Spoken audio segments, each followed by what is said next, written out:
kuanzia 1956 John McCarthy tayari amekuja na hii mustalah na kuanza kuifanyia kazi. So ilipofika 70s wakafanya tatawur, wakaanza kuunda vifaa ambavyo kwamba vinaweza kutambua sura, vifaa ambavyo kwamba vinaweza kutambua sauti. Ilipofika 90s ikafika wakati wa kuanza Allahumma salli ala sayyidina Muhammad, kuanza kutengeza baadhi ya robot, na wanataja kuwa robot wa kwanza ambaye kwamba ametumika katika kufanya amalia jirahia, upasuaji, ilikuwa ni katika nchi ya Canada 1984. So ilipofika 90s ihtimam iliongezeka katika sala la robot. Why? Kwa nini? Kwa sababu kuliingia taasisi mbili kubwa zikatia nguvu katika kadhia kama hii.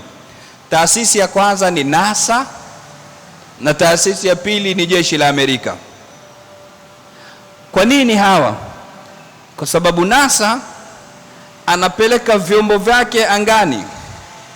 So akipata robot wa kumuingiza katika vile vyombo ni aula kwake kuliko kutuma wanadamu, kwa sababu makhatir, zile hatari zitakuwa nisba yake ni ya chini. Kwa hivyo akaingia kwa nguvu NASA.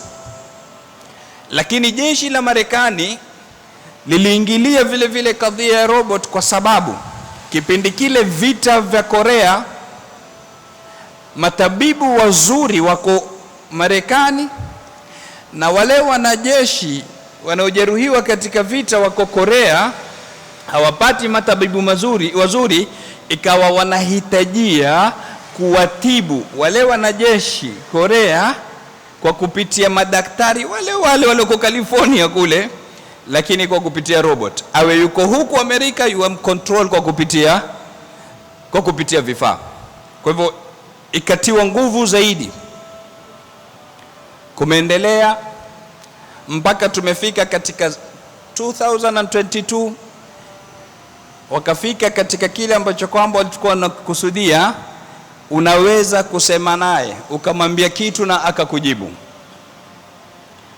Kwa hivyo hii ndio taarifu mukhtasar ya nini, ya adh-dhaka al-istinai, na ndio tarikhi ya taasisi yake.